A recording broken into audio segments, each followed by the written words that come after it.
Sécurité dans les hôpitaux. Je vais très rapidement présenter nos deux intervenants, le docteur Hervé Bontemps, qui est pharmacien, chef de service de la PUI de l'hôpital Nord-Ouest Villefranche, et monsieur Nasser Amani, qui est directeur de la sécurité numérique du territoire. Alors je les laisserai se présenter un peu plus dans le détail pendant leur présentation. Et juste avant de leur donner la parole, permettez-moi peut-être de dessiner un peu les contours de la problématique qui nous intéresse aujourd'hui. Alors, pour les plus anciens, souvenez-vous, ça fait bientôt 20 ans, voire 25 ans qu'on se bat pour l'informatisation du circuit des produits de santé, en disant, ben voilà, l'informatique, ça va nous permettre de sécuriser davantage. Et même si, historiquement, il y avait déjà des travaux d'analyse de risque en disant, ben voilà, l'informatique, ça va permettre de diminuer des risques, mais ça peut potentiellement en générer d'autres. Clairement, ça fait partie des objectifs pour tous les hôpitaux de développer la santé numérique et donc l'hôpital numérique. On travaille donc sur l'informatisation, on travaille sur l'interopérabilité des outils et des logiciels les uns avec les autres dans les hôpitaux, au sein des GHT ou même avec d'autres partenaires publics ou privés. On travaille sur l'apport des objets connectés, de quelle manière les objets connectés vont interagir avec nos systèmes d'information. Et puis on commence du coup à parler maintenant aussi de la place de l'intelligence artificielle et de quelle manière tous les outils d'IA vont nous aider à faire une prise de décision éclairée dans nos exercices professionnels. Et tout le paradoxe, c'est que depuis quelques années, on voit apparaître cette notion de cyberattaque. Alors cyberattaque, en gros, c'est cyber. Alors je ne vous fais pas l'historique grec, hein, mais en gros, c'est un terme qui est encore plus à la mode et qui a pris toutes ses lettres de noblesse avec Internet. Et donc, c'est l'utilisation d'Internet pour faire des attaques dans des systèmes. Alors, historiquement, c'était plutôt des systèmes qui étaient autour des banques, de l'industrie, de l'agroalimentaire. Et puis, petit à petit, on a vu les systèmes de santé qui étaient attaqués par ces pirates de l'informatique, ces hackers. Alors, c'est vrai quand on parle de hacker, on pense à une personne, un geek qui est tout seul dans sa chambre et qui puis fait des attaques. En réalité, maintenant, on est dans un système beaucoup plus mafieux. C'est un réseau de professionnels organisés qui font des attaques organisées avec énormément d'intelligence et de moyens pour faire ces attaques. Donc, je vous disais, le système de santé a commencé à être attaqué depuis quelques années. Alors, il y a, par exemple, en 2015, la FDA qui avait retiré du marché des dispositifs de perfusion parce qu'il s'était rendu compte qu'il y avait des failles et qu'on pouvait rentrer dans le système de pilotage des systèmes de perfusion. L'année d'après, c'était un informaticien qui était diabétique et qui a montré que les pompes à insuline, du coup, pouvaient être pilotées par des logiciels malveillants. Et au fur et à mesure, comme ça, du coup, on voit que la littérature montre qu'il y a de plus en plus d'attaques. Alors, les hôpitaux sont également concernés. Alors, ça a commencé de mémoire en 2017 aux États-Unis, 2018, la Grande-Bretagne, 2019, grosse attaque à Singapour. Et donc, on arrive maintenant 2020 avec le groupe Ramsay en France qui a été attaqué. Alors, les chiffres ne sont pas toujours convergents en fonction des études. En gros, on dit que d'une année sur l'autre, c'est entre x2 et x3 le nombre d'attaques d'hôpitaux ou de structures de santé par cette cybercriminalité. Alors l'enjeu, bien évidemment, il y a un enjeu économique qui est extrêmement important. Dans le domaine du dark web, un dossier médical, ça coûte 3 à 4 fois plus cher que d'avoir un numéro de carte bancaire. Un dossier médical, c'est 300-400 €. Une carte bancaire, c'est entre 50 et 100 €. Et donc, c'est pour ça qu'on voit donc tout ce système de crime organisé qui commence à attaquer les hôpitaux. Alors, avant, déjà, souvenez-vous, on parlait de la sécurité informatique dans nos structures, mais auparavant, c'était des actes, des erreurs humaines. C'est-à-dire qu'on travaillait chez soi, on avait sa clé USB, l'ordinateur était piraté, il y avait un logiciel malveillant qui était sur la clé USB, on allait au travail, on branchait la clé USB sans passer par la station blanche, et puis comme ça, il y avait une attaque plus ou moins importante du système d'information. Mais absolument rien à voir avec ce qu'on est en train de vivre actuellement. Et clairement, quand on regarde les enjeux économiques, quand on regarde tout l'argent qui est drainé autour de ça, le rançonnage avec des logiciels malveillants, c'est une réalité. Les attaques en passant par des objets connectés et donc tout l'univers des appareils médicaux et des dispositifs médicaux connectés, c'est une réalité. Et ça va faire partie des enjeux majeurs pour notre exercice professionnel pour les années à venir. Alors, on a énormément de chance ce soir. c'est de pouvoir bénéficier de l'expérience et de l'expertise bien de 2 personnes qui ont été en première ligne de ce type d'attaque. Et donc, ils vont nous faire bénéficier de leur retour d'expérience, nous expliquer un petit peu comment ça s'est passé, comment ils s'y sont pris pour essayer de contrecarrer cette problématique. Et puis l'idée, c'est de garder une petite demi-heure ensuite pour qu'on discute ensemble et qu'on imagine un peu des solutions et qu'on réfléchisse un peu comment, de manière intelligente, collective, on peut essayer de contrecarrer cette réalité de tous les jours. Merci. Merci Claude pour cette introduction et merci aux organisateurs du congrès pour nous permettre de nous exprimer ce retour d'expérience. Et puis je remercie Nasser Amani d'intervenir avec moi parce qu'il a une réelle expertise sur le sujet et c'est maintenant l'homme le plus demandé de toute la région et dans tous les domaines, pas que seulement la santé, puisque ce qu'on a vécu était difficile. À la pharmacie, ça a été un peu compliqué, mais c'était rien du tout par rapport à la pression qu'a subi le service informatique pendant cette période-là.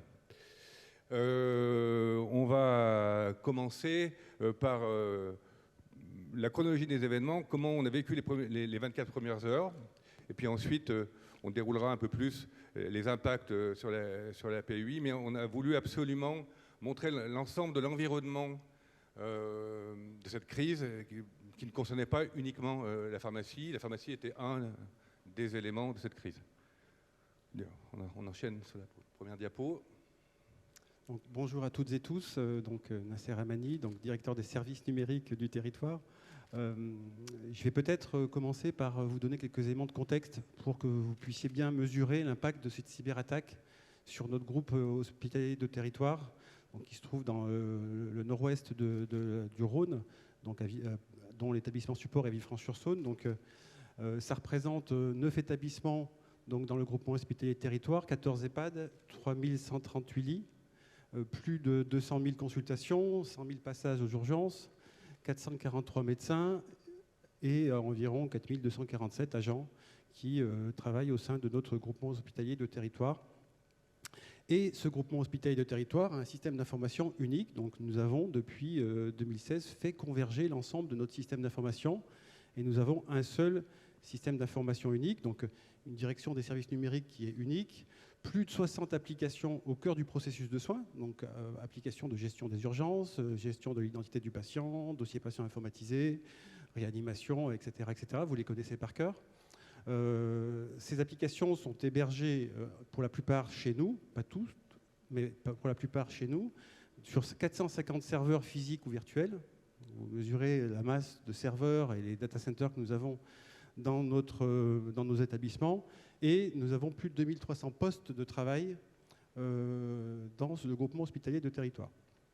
Donc un focus, oups, j'allais trop vite, non, je reviens en arrière, voilà. Un focus peut-être sur les indicateurs de HNO Villefranche. Oui, juste pour rebondir sur le système d'information unique, c'est valable aussi pour l'ensemble des 7 PUI différentes du GHT, c'est-à-dire qu'on a le même DPI évidemment, mais on a aussi le même système la même GF, le même système de gestion des stocks et ainsi de suite. On travaille tous avec les mêmes outils. Juste pour vous permettre de vous rendre compte un peu l'impact que ça a eu pour voir ce que c'est que Villefranche, parce que c'est pas hyper connu.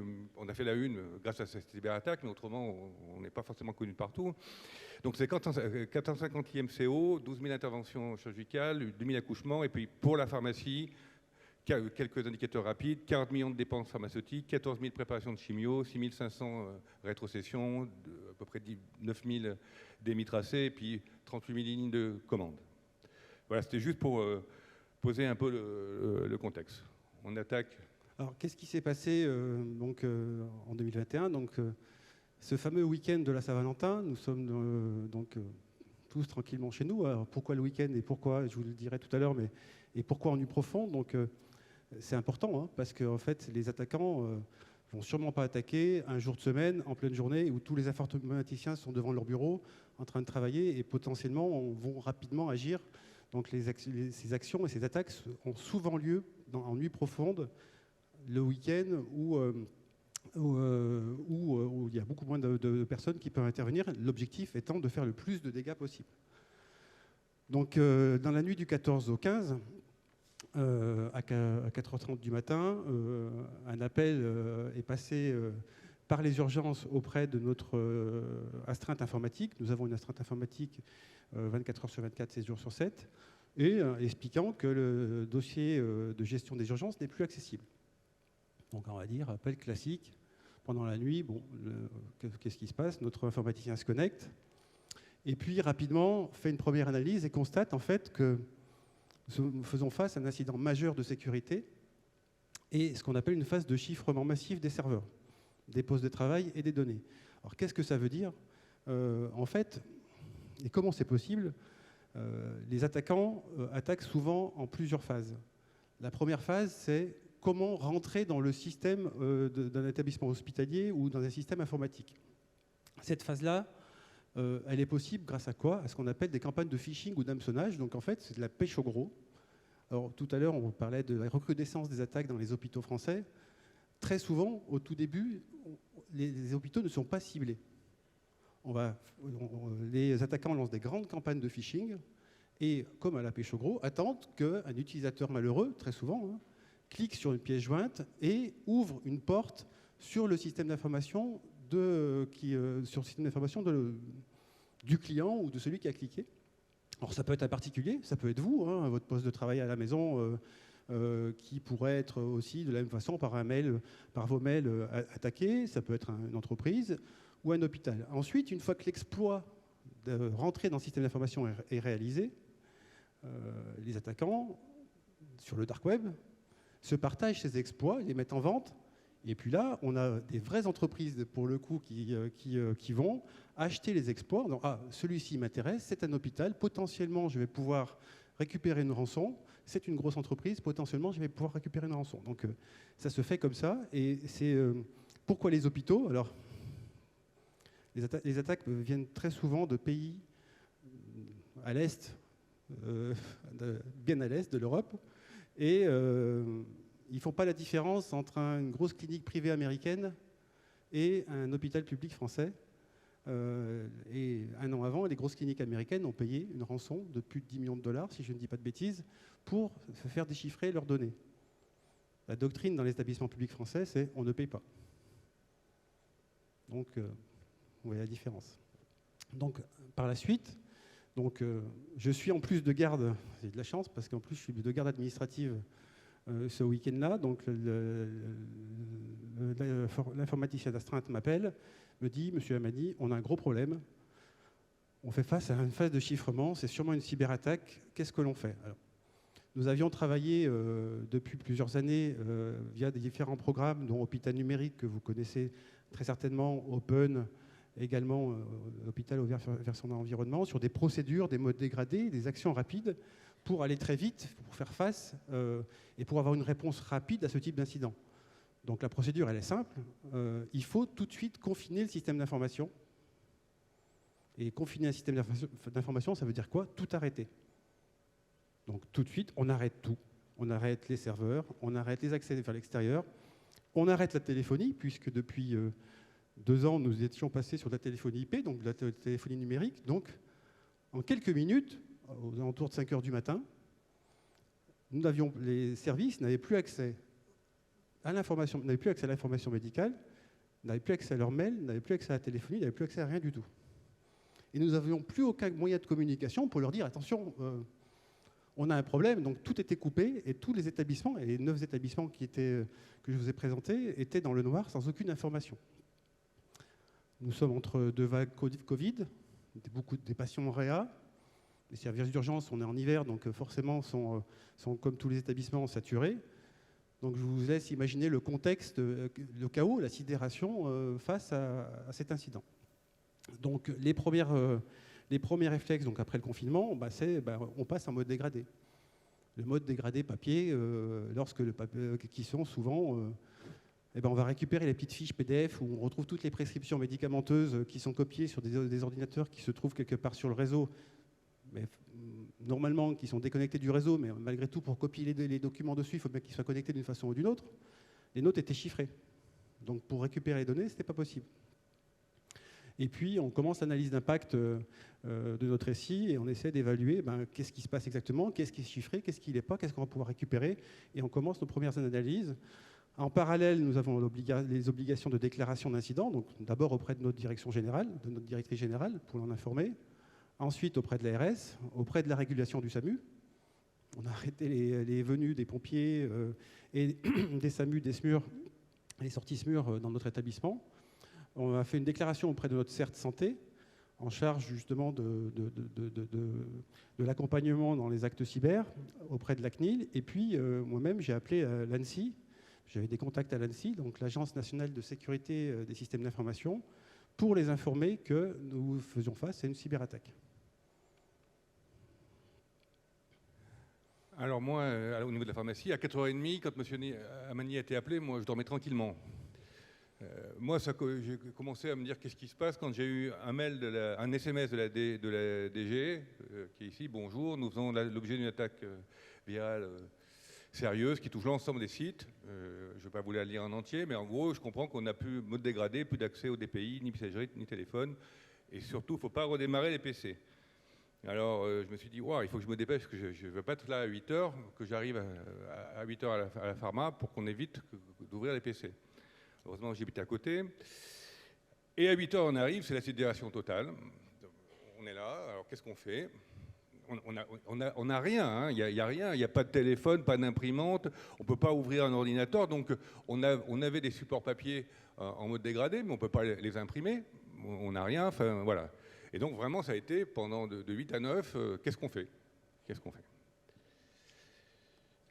La suivante. À 10h30, on décide de maintenir la fabrication des chimiothérapies.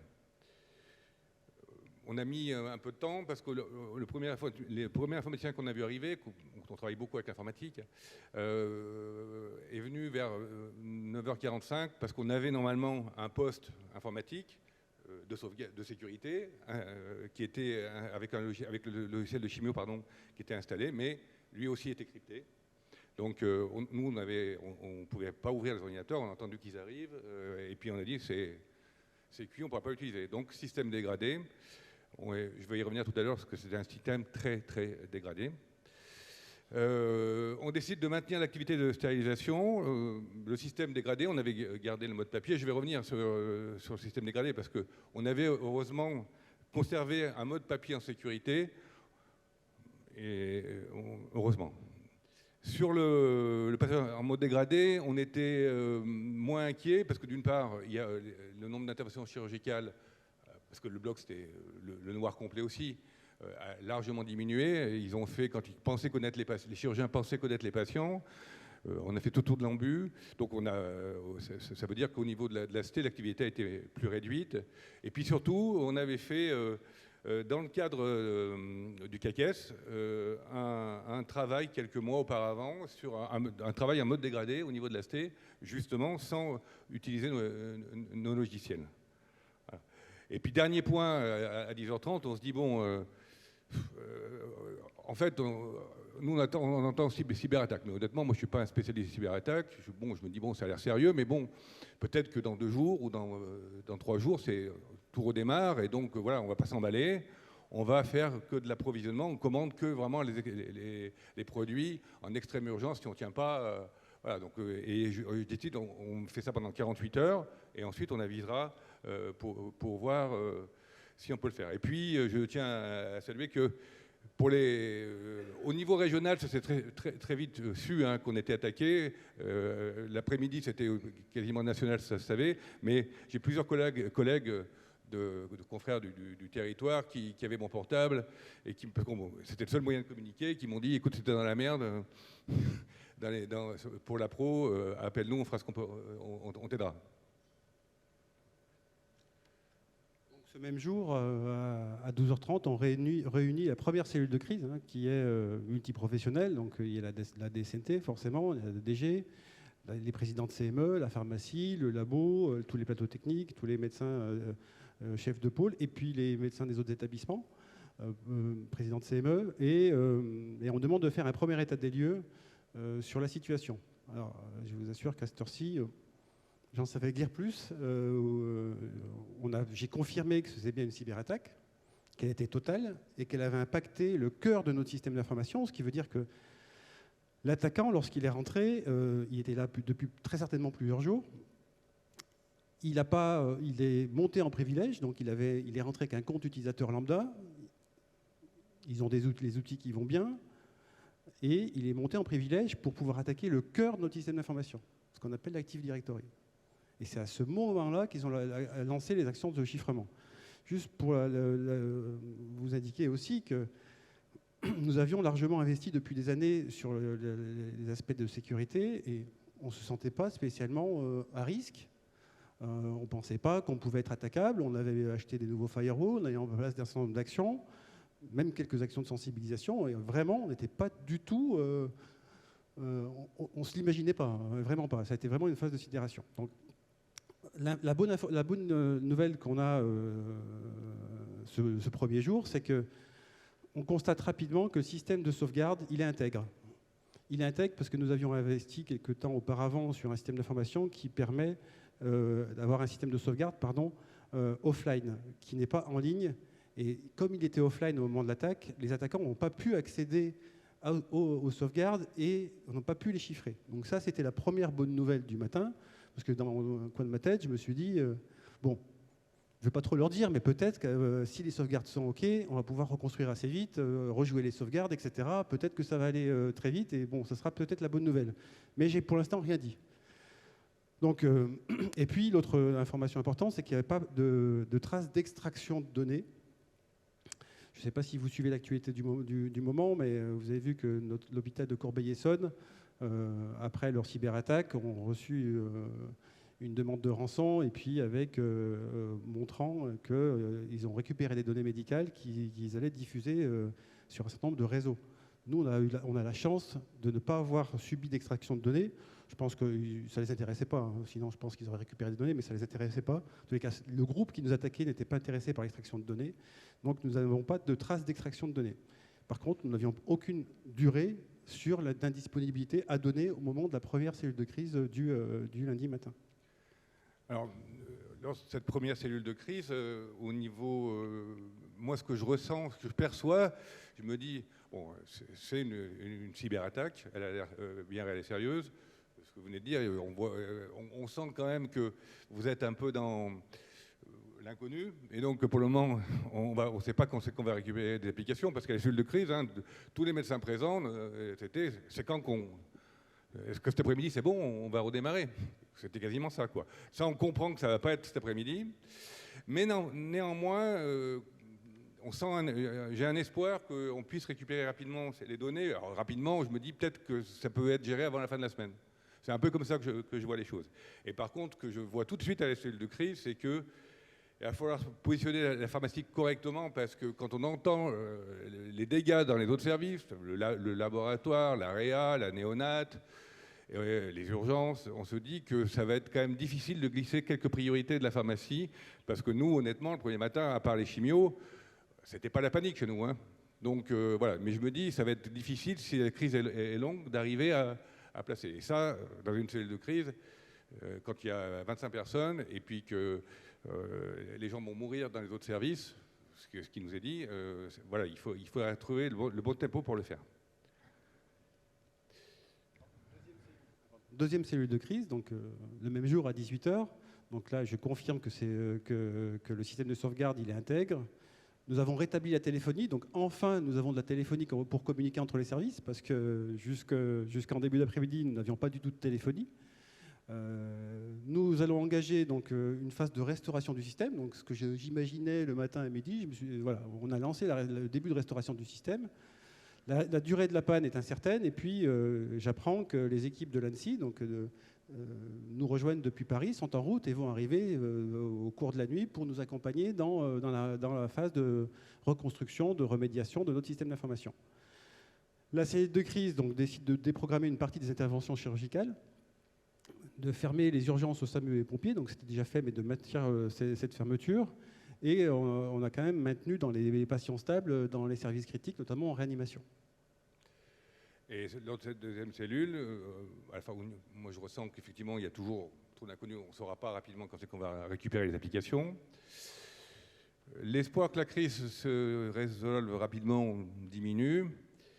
Et puis quand même, j'insiste à la cellule de crise le premier soir en disant, voilà, on a préparé les chimiothérapies aujourd'hui, mais dans des conditions de sécurité plus que dégradées, parce qu'on n'a tué personne, mais qu'on a été vraiment, je vous montrerai comment on a travaillé tout à l'heure, on a pris beaucoup de risques dans la façon de travailler, enfin plus adaptée à notre époque. Avant de vous expliquer la suite et le lendemain, pendant la nuit arrive l'ANSSI. 2 agents de l'ANSSI, 10 devaient venir, donc les 8 autres sont arrivés le lendemain, donc le deuxième jour. J'étais avec mes équipes en train d'entamer la reconstruction du système d'information.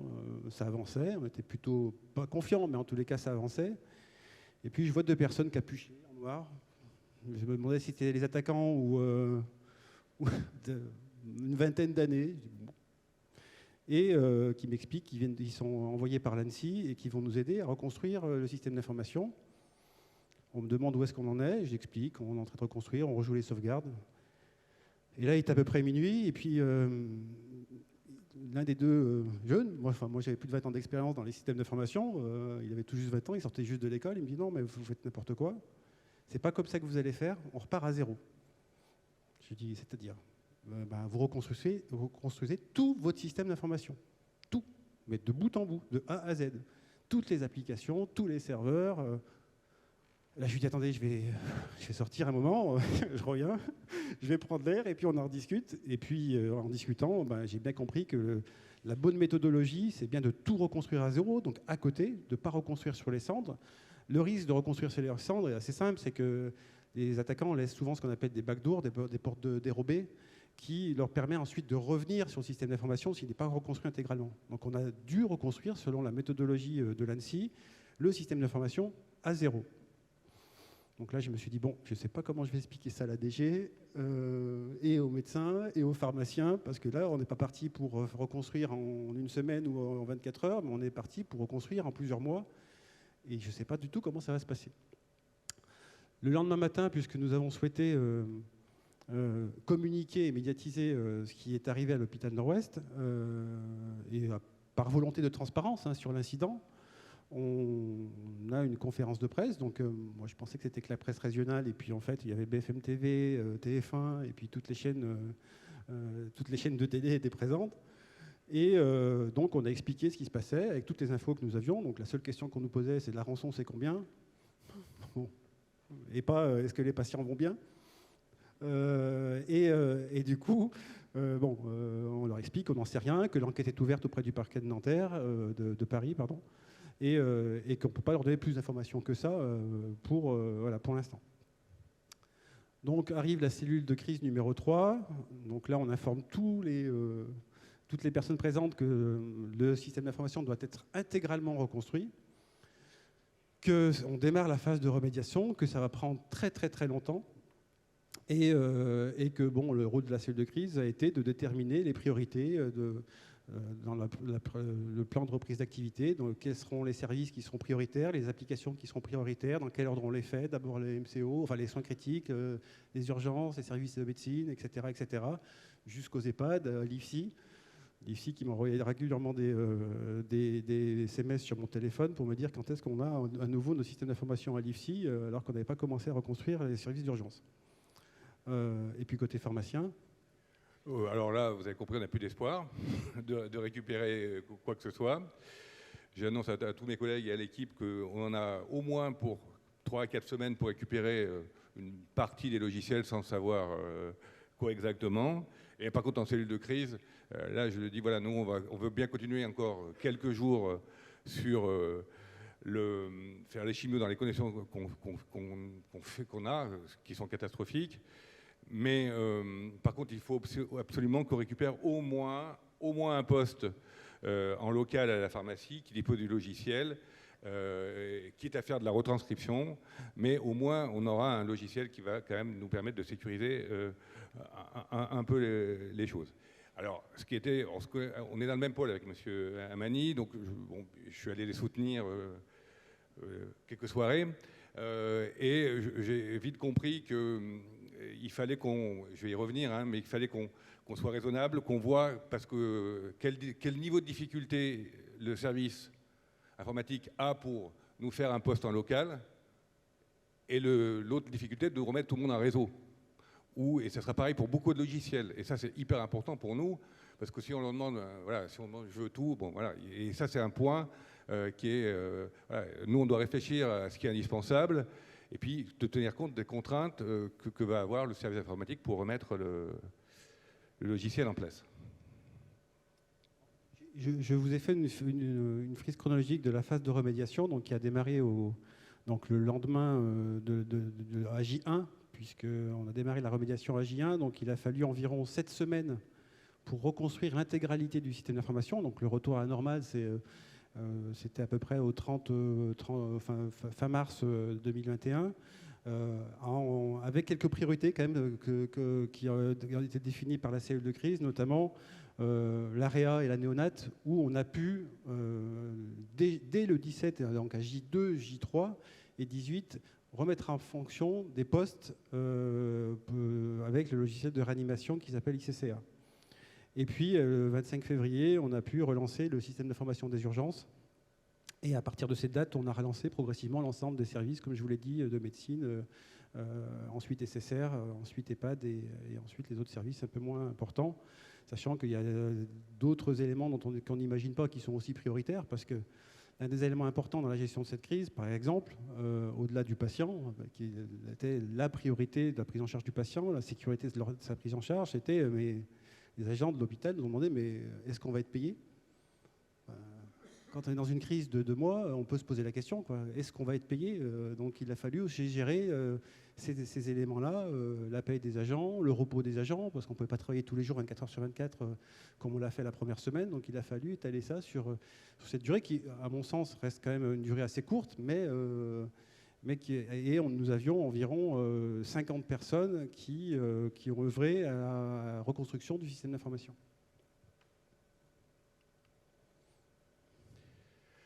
Alors, par rapport à donc, cette crise, là, on est dedans, on sait qu'on va galérer. Donc, je vous l'ai dit, la première heure, sidération complète, comment on va faire pour travailler. Donc, jusqu'à le début de la matinée, que tout le monde arrive, c'est concerter les pharmaciens et les cadres. Je vous l'ai dit, on a défini la priorité, les chimios, l'asté. Il a fallu passer pas mal de temps à gérer les préparateurs et les magasiniers qui étaient dans un désarroi total, parce qu'on ne savait pas, ils ne travaillaient pas en fait. Hein. Là, on était jusqu'à 10h30, on n'a rien fait. Hein. J'avais 25 personnes qui ne travaillaient pas. On ne savait pas ce qu'ils devaient faire. Donc il y en a qui voulaient partir, rentrer chez eux, vous nous rappelez quand on pourra bosser, enfin voilà. Il a fallu gérer aussi le personnel de la pharmacie quand ils voyaient arriver les informaticiens, parce qu'ils leur sautaient dessus, quoi. Il fallait presque être garde du corps des gens, parce que tout le monde... Voilà, c'était incroyable, c'était pas loin de l'hystérie. Et puis, ensuite, on a essayé de réfléchir sur la mise en place d'un circuit papier pour l'ensemble du circuit du médicament et les interactions avec les unités de soins. On n'avait plus de papier pour ça, nous. On avait des sauvegardes papier sur des postes informatiques, mais qui étaient cryptés, donc on n'a pas pu les utiliser. Et on va voir qu'après, on n'avait pas une imprimante, rien du tout. Et donc, on a commencé à chercher, est-ce qu'il y a quelqu'un qui a quelque part un document papier? Donc, on est allé au service économique et on a trouvé un truc qui devait dater, à mon avis, de 1980, un vieux... Et on s'est servi au début de ce document pour faire des photocopies quand on a eu une photocopieuse. Alors, comment on a défini les priorités? Donc, c'est évident qu'il faut les mettre en perspective, les priorités de la pharmacie, avec celles de l'ensemble de l'établissement, quoi. Il y a énormément, dans les cellules de crise, il y avait effectivement tous les chefs de service, tous les chefs de pôle, tous les représentants des soins critiques, et donc il y avait l'importance vis-à-vis du malade, il y avait aussi l'importance vis-à-vis des services. Nous, on est à côté du laboratoire. Le laboratoire, ils n'avaient plus rien. Hein. D'habitude, je crois qu'ils étaient 3 ou 4 à la saisie des examens. Ils étaient 30 30 personnes, ils ont rappelé des gens à la retraite pour saisir les dossiers, parce qu'il n'y avait plus... et faire marcher les automates. Les automates, heureusement, marchaient, parce qu'ils étaient déconnectés du système, mais il fallait leur entrer les analyses une par une. Donc 30 dans une pièce, enfin voilà, c'était assez inquiétant. Donc ça, c'est le premier point. Il faut... Voilà, la pharmacie est importante dans l'hôpital. Il faut se positionner correctement par rapport aux autres, il faut être raisonnable. En concertation avec la DSNT, et ça j'insiste, moi j'ai beaucoup discuté avec les informaticiens pour lui dire mais alors ça combien de temps il te faut pour me le remettre en place? Alors ça, il y en a pour 3 semaines, laisse tomber. Et comme ça on voit, et après moi en cellule de crise, tac, je leur disais voilà, il me faut ça, il me faut ça. Et donc du coup ça permet quand même de le faire, et c'est très important, et c'est des choses que dans l'établissement beaucoup n'arrivaient pas à entendre, que quand un informaticien dit il me faut 3 semaines pour établir ça, bon, et que alors que ça je mets 2 jours, qu'on priorise 2 jours à un moment sur un élément d'importance à peu près similaire, ça se comprend quoi. Voilà, donc les priorités qu'on a demandées, c'était tout bête, hein. Le premier c'est un fax pour passer des commandes. On était tout en numérique, hein, donc on l'a eu quand même le premier jour à 13h. C'est important parce que le matin, je pense qu'il y a des industriels dans la salle, il n'y a pas un labo qui a voulu prendre une commande au téléphone. Ça ne se fait plus, on ne le faisait plus depuis longtemps non plus. Alors on n'a pas essayé tous les labos de France, hein, mais les 3 labos qu'on a essayés, impossible de passer une commande au téléphone. Une photocopieuse pour pouvoir faire des copies de documents qu'on avait retrouvés pour nous permettre de fonctionner. Disponible J1 à 13h, on l'a eu. Le problème, c'est qu'on a été parmi, je me souviens plus, M. Amani, mais on n'a pas été hyper nombreux à avoir une photocopieuse au début. Il y a eu nous, et puis peut-être le SMUR. Le labo. L'imagerie, on a demandé des photocopies. Voilà. Donc tout le monde savait qu'on avait une photocopieuse, donc tout le monde venait chez nous, de tous les services. Donc il y avait une queue, je n'avais jamais vu autant de monde dans la pharmacie. Le troisième priorité, c'était le logiciel de chimiothérapie en local à la pharmacie. On avait récupéré du papier, donc on pouvait faire des prescriptions, certes moyennes, hein, et on pouvait retranscrire. On est revenu de la retranscription à la pharmacie, donc le pharmacien faisait le médecin et le pharmacien. Mais au moins, on a récupéré quand même de la sécurité par rapport à ce qu'on a fait juste avant. Et puis, rapidement, à J8, J9, le réseau a été rétabli, le réseau juste de ce logiciel de chimiothérapie, hein, qui était assez simple finalement par rapport au DPI, a été pu être établi. Et donc, on est repassé au bout de 8 au 9e jour sur un système classique pour les chimiothérapies, ce qui est bien, parce que finalement, on a eu que 8 ou 9 jours d'historique à ressaisir ensuite pour ne pas la perdre au niveau de l'info. La priorité 4, c'était avoir un logiciel pour passer des commandes. Et je ne parle même pas d'un logiciel pour préconiser, hein, qu'on avait, simplement un logiciel qui nous permette de saisir des commandes. Voilà, on l'a eu à J8. Et puis ensuite, on a récupéré le module préco et gestion de stock J12, J15 à peu près. Voilà.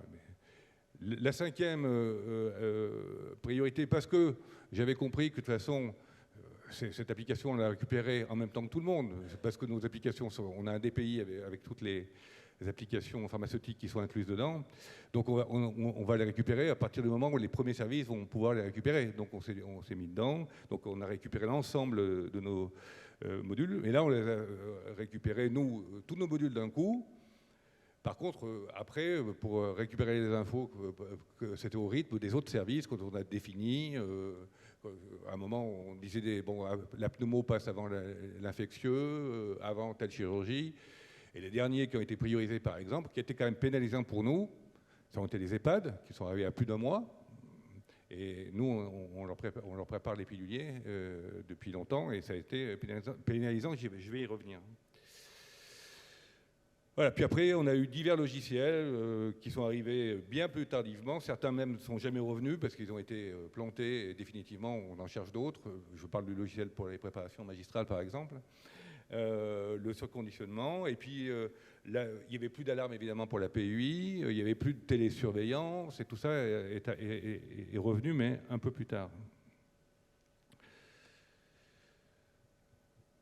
Alors sur les chimiothérapies, donc c'est la priorité, on a pu le faire parce qu'on avait conservé des dossiers papiers à la pharmacie. Je suppose qu'on n'est pas les seuls à garder des dossiers papiers de chimiothérapie, mais certains ne les ont plus, hein.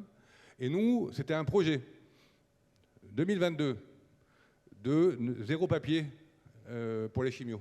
C'est-à-dire qu'on ne voulait plus garder, ceux qui les conservent, hein, c'est de la gestion qui est lourde, qui est compliquée, archivée, enfin bon voilà, c'est du boulot en plus.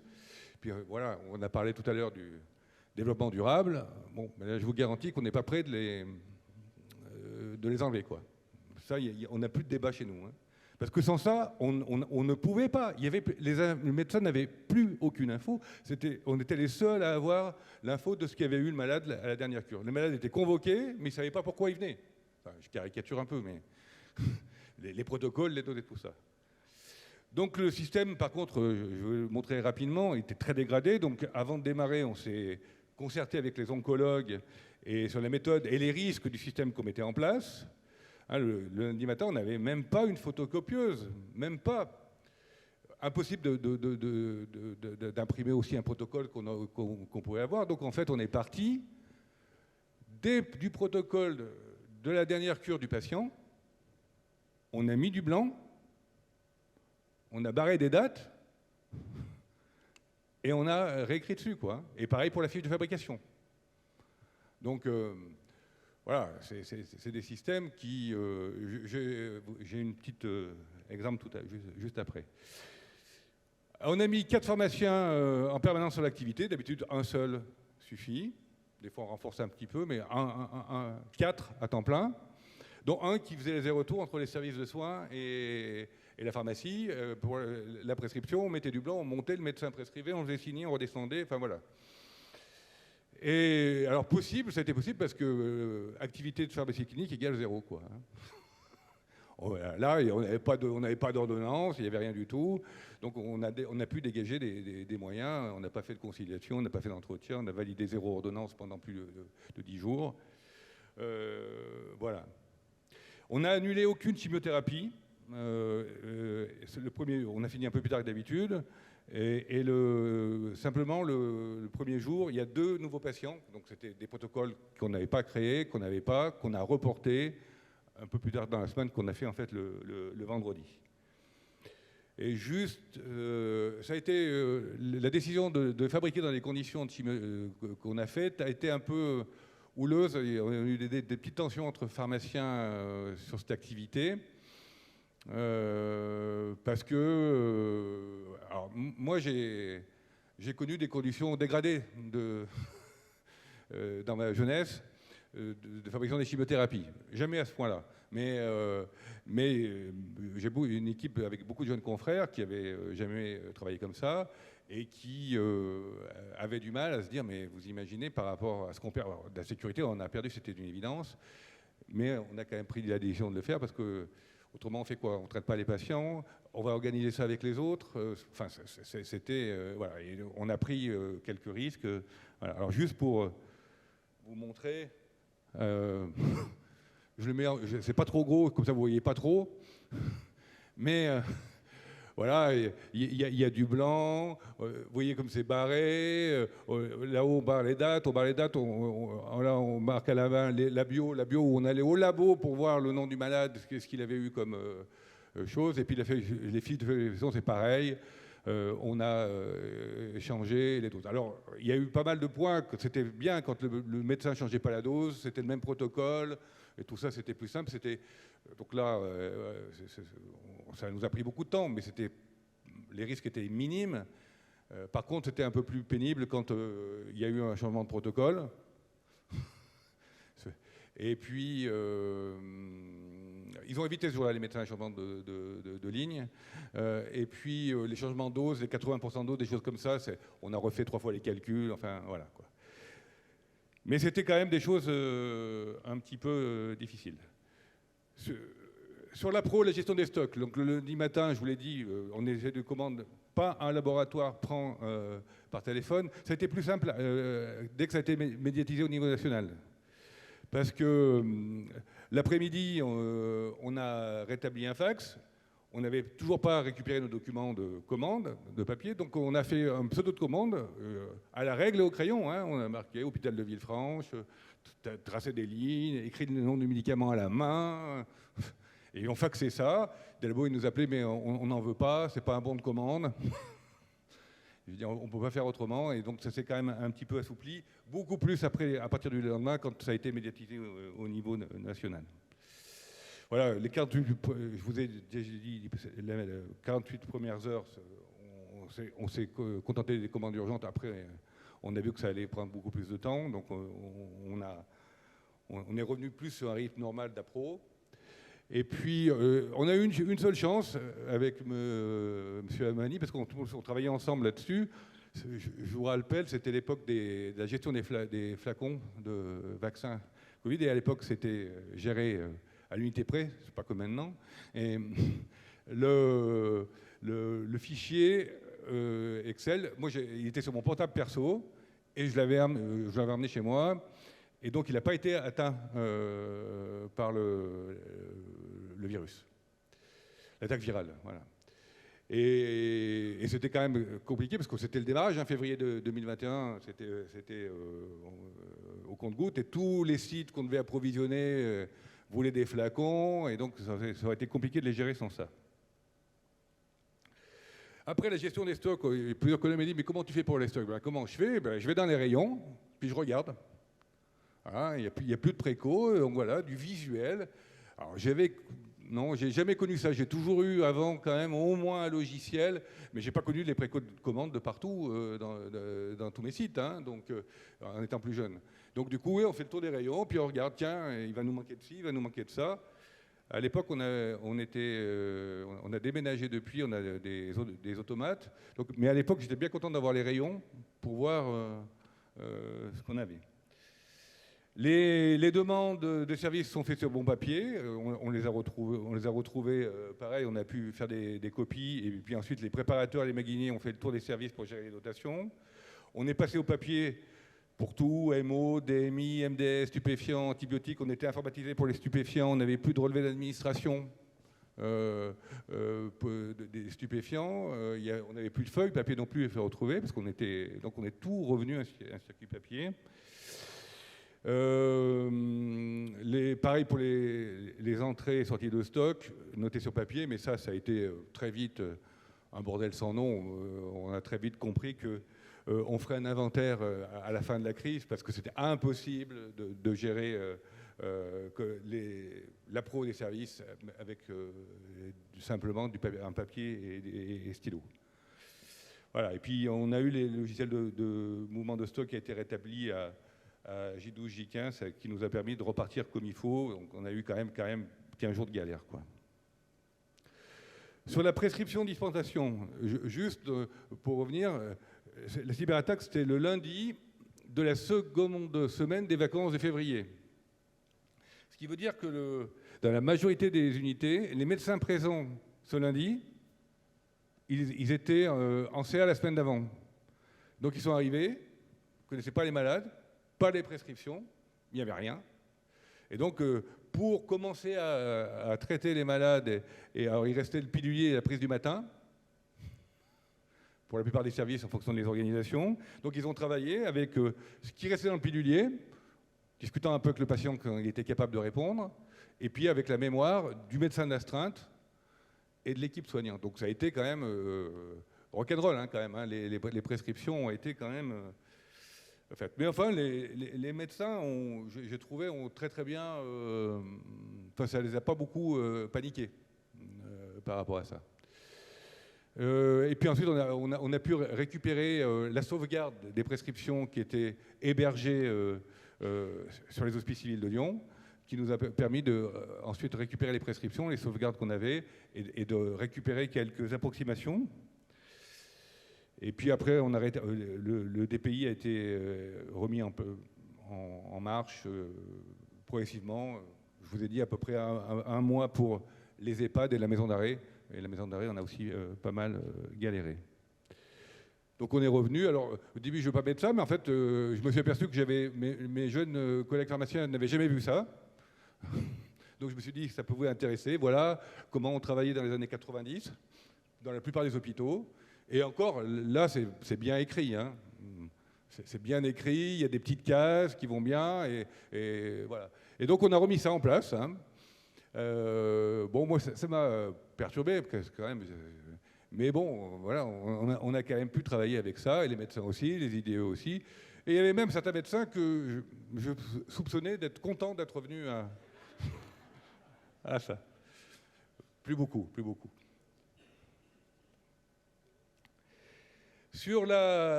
Donc, à Villefranche, on gère, il y a le GHT, mais on gère aussi plusieurs sites à distance. Des EHPAD sur un site, un USLD sur un autre, une maison d'arrêt ailleurs, et puis aussi un SSR privé. Et on fabrique les piluliers, on prépare les piluliers de Villefranche directement. Donc là, ça a été vraiment le système pour se débrouiller, parce que donc la prescription, elle a été faite pareil. Là, ça a été mieux pour l'historique parce qu'ils avaient les piluliers pour la semaine. Donc les médecins sont basés sur les piluliers qu'on avait préparés pour refaire les prescriptions papier. Et ensuite, comme ils étaient à distance, ils nous faisaient des photos de la prescription qu'ils nous envoyaient sur nos portables perso. Et donc, nous, après, quand on a eu l'imprimante avec le portable perso, on se connectait sur la photocopieuse avec le réseau et on les imprimait dessus, quoi, voilà. Et ça, on a fait ça quand même pendant un long moment. L'USN1, donc la maison d'arrêt, ça a été la même chose, sauf que l'USN, bon, il y avait 400 détenus traités. Nous, on avait accès à une imprimante, on leur a imprimé les 400 prescriptions pour au moins quand on a eu le DPI, la sauvegarde, parce que alors là, ça a été aussi très compliqué d'arriver à s'y retrouver. Et puis finalement, celui où il y a eu le moins de dégâts, c'est l'activité qui a été la moins dégradée chez nous, c'est un SSR privé qu'on gère de chez nous. Alors nous, on était plantés, donc on n'avait plus accès à notre plan de préparation avec le logiciel. Par contre, eux, comme ils ont un réseau informatique indépendant, ils ont pu nous imprimer les prescriptions. On a pu retravailler à partir des prescriptions. Et comme on a des transferts tous les jours, on a pu accéder facilement. Voilà, donc pour refaire un bilan un petit peu sur les points, ce qu'on a fait pendant cette crise, c'est qu'on a concentré des moyens sur certaines activités, comme celle des anticancéreux, parce que, en fait, quand on a une crise de cette ampleur, ben, il y a plein de choses qu'on ne peut plus faire, qu'on faisait tous les jours. L'activité de pharmacie clinique en est un très bon exemple, mais ce n'est pas le seul. Hein, voilà, pour les commandes, les 4-5 premiers jours, on est vraiment resté dans l'extrême urgence, on a libéré du temps aussi pour ça. Sur le sécu des médicaments, je vous l'ai dit, on est revenu aux bonnes vieilles fiches Bristol pour la prescription en administration. Idem pour la gestion des doses, des dotations pour besoins urgents, où on était aussi totalement informatisé. On a été obligé de revenir à des bonnes demandes des services, et ainsi de suite. Et il y a eu une très forte présence de la pharmacie dans les services, parce qu'on faisait le tour, et puis bon, on ne voulait pas être aussi appelé toute la nuit pendant l'astreinte, parce qu'il manquait ci, il manquait là, donc on passait faire le tour pour être sûr qu'il ne manquait rien, quoi. Il y a un élément qui a beaucoup joué, c'est que vu la crise qu'on avait et que les urgences, voilà, on a pris quelques patients qui sont venus spontanément, mais à un moment, l'hôpital il a tourné au ralenti avec les patients qu'on avait chez nous, quoi, et heureusement. Donc un des points, on n'avait plus d'alarme au niveau anti-intrusion pour la pharmacie, et puis on n'avait pas plus de télésurveillance pour les frigos, réfrigérateurs et compagnie, et congèles. Et donc j'ai autorisé l'accès à la PUI, au service sécurité, parce qu'on n'est pas de garde sur place à Villefranche. Je ne voulais pas dormir là-bas. D'une part, on n'avait pas ce qu'il fallait. Et puis, ronde toutes les 2 heures, température relevée toutes les 2 heures. À l'époque, on avait 17 frigos et 3 congèles. On avait hérité d'un moins 80. Et donc voilà, c'est des choses qu'en théorie, on ne doit pas faire, hein, que l'accès à d'autres. Voilà. Puis ensuite, on a rétabli progressivement les systèmes informatiques, enfin, pas moi, l'équipe de M. Amani a rétabli le système et c'est allé mieux. Et après, on a enclenché tout le travail de ressaisie. Et finalement, le fait d'avoir un rétablissement progressif des systèmes, pour nous, c'était pas si mal parce qu'il y a des choses qu'on ne pouvait pas faire. Et du coup, dès qu'on a récupéré les chimios, on s'est mis à plusieurs à ressaisir tout l'historique des chimios. Parce que malgré tout, 5 jours avec 30 ou 40 patients, ça peut faire vite du monde à recopier. Pareil pour l'électrosession, pareil pour les MO, et enfin ainsi de suite, quoi. Donc ça a été l'élément important. Et puis pareil pour les commandes, réception, entrée et sortie de stock. Et puis on a fait un inventaire, je crois, début mai, ou fin avril, je ne sais plus exactement, quoi. Troisième inventaire qu'on avait fait pour diverses raisons. Le personnel était très content. Mais j'ai jamais eu autant de bonimanie de ma vie qu'après cette attaque virale, pourtant où on a eu 1 mois et demi de difficultés, quoi. C'est Mani. Alors, de ce type de crise, on tire un certain nombre d'enseignements et c'est important de faire des rétextes, mais c'est aussi important de notre côté de tirer les enseignements de ce qui a fonctionné, ce qui a moins bien fonctionné. Donc, ce qui a bien fonctionné, c'est toute l'organisation autour de la cellule de crise qui s'est mise en place rapidement. Nous avions les procédures, nous savions qui réunir, comment faire fonctionner les modes dégradés, etc. Donc ça, c'était plutôt pas mal et ça a bien fonctionné. Donc, la poursuite de l'activité dans les services de soins en mode dégradé, même si certains modes dégradés se sont révélés inadaptés, hein, quand on travaille sur les modes dégradés des fiches de prescription, on a des fois qu'une semaine de prescription possible, en tous les cas pour la validation par les infirmières. Donc on s'est vite aperçu que ces documents n'étaient plus du tout adaptés à une crise de longue durée.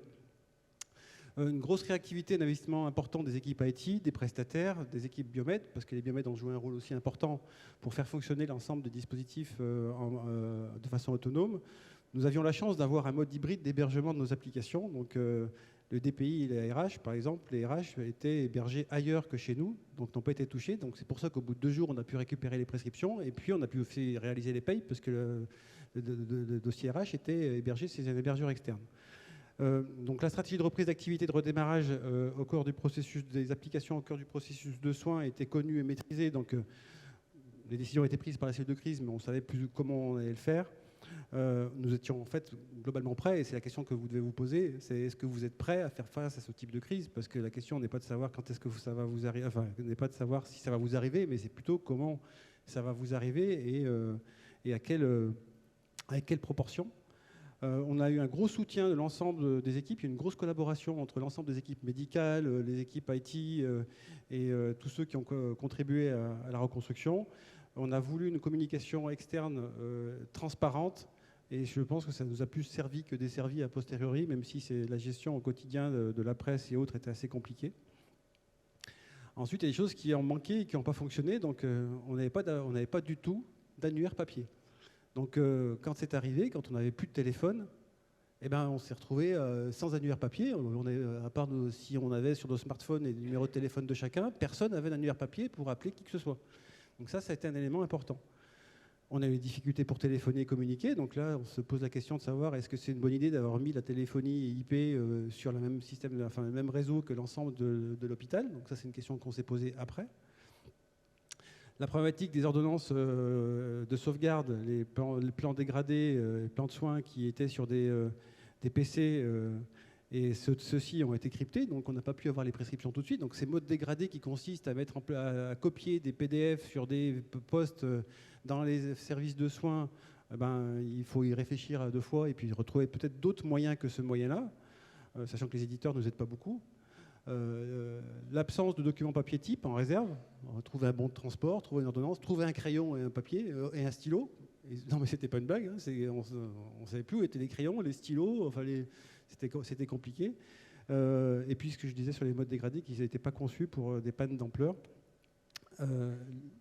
Ensuite, dans les enseignements, alors sur le volet plutôt technique, hein, ça peut vous intéresser, il y a plusieurs actions qui ont été mises en place et qui sont encore en cours. Et ces actions, elles ont un objectif, c'est limiter le risque. Ce n'est pas l'éradiquer totalement, parce que le risque, il sera toujours présent. Vous expliquiez tout à l'heure que les attaquants redoublent bonnes idées, ou en tous les cas, on a en face de nous des vraies entreprises structurées et non plus le petit boutonneux qui, derrière son PC, va dire tiens, je vais embêter telle entreprise, etc. On a vraiment en face de nous des entreprises structurées. À titre d'information, on estime qu'en 2025, alors ça c'est pas moi qui le dis, hein, c'est l'ANSSI, le chiffre d'affaires de ces entreprises de terroristes, est-ce qu'on peut les appeler comme ça, sera de 1000 milliards de dollars sur les fonds qu'ils ont récoltés d'actions de cyberattaques. Donc elles sont de plusieurs types, hein. Il n'y a pas que de l'hameçonnage et des cyberattaques comme on les a subies, il y a des fraudes bancaires, on a plusieurs types de fraudes, mais en tous les cas, c'est 1000 milliards de dollars. Donc ils ne sont pas prêts de s'arrêter. Et puis si en plus il y en a certains qui payent, ça va aussi les inciter à continuer. Donc on a mis des nouvelles infrastructures, des nouvelles architectures, ce qu'on appelle en silo, en tiers, qui permettent de limiter le risque. C'est-à-dire que si on se fait attaquer une partie de notre système d'information, tout le système ne sera pas attaqué. Donc on ne perdra jamais tout comme on a pu le perdre pendant cette attaque. On a mis en place des nouvelles règles de sécurité selon les recommandations de l'ANSSI. Les établissements support GHT ont été nommés opérateurs des services essentiels le 1er septembre 2021 après notre attaque. Oui, c'est ça, 1er septembre 2021 après notre attaque, avec l'obligation d'appliquer une directive européenne qui s'appelle la directive Nice. Où nous avons aussi déployé un système qui s'appelle un XDR MicroSOC. Alors ça c'est très technique, mais en fait c'est un outil d'intelligence artificielle qui en permanence scrute ce qui se passe sur le réseau, et s'il y a un élément qui est suspicieux, envoie une alerte à un service qui 24 heures sur 24, qui est opéré chez nous par Orange Cyberdéfense, et qui 24 heures sur 24 peut agir et couper le système d'information. On réalise des audits de l'Active Directory et de notre exposition sur Internet régulier. On a changé notre anti-spam, que nous devions changer d'ailleurs, mais qui n'était pas fait avant la cyberattaque. On a changé nos modes d'accès depuis l'extérieur à notre système d'information, donc on les a restreints. On a restreint les accès, ce qui n'était pas tout à fait le cas avant. On avait un portail d'accès à distance qui était sécurisé, mais forcément pas suffisamment. Et puis, le deuxième axe, et le deuxième qui est pour moi le plus important, c'est la sensibilisation. La sensibilisation et la formation au risque cyber. On est, j'estime, pas suffisamment sensibilisé et formé à ce que nous, on appelle, ensuite, je reviens un slide, je crois, là-dessus, mais sur les gestes barrières, ce qu'il ne faut pas faire, quoi. On ne clique pas sur un mail, donc on n'est pas l'expéditeur. Enfin, des choses très, très basiques, mais que ce soit dans le cursus de formation, dans les écoles de IDE, enfin, les écoles le cursus de formation des professionnels de santé, je pense qu'on n'est pas assez formé et sensibilisé à ce risque qui est aujourd'hui important et réel. On a mis en place ce qu'on appelle des escape games, et puis on a l'obligation, comme tout établissement de santé, de faire une fois par an une simulation d'attaque cyber.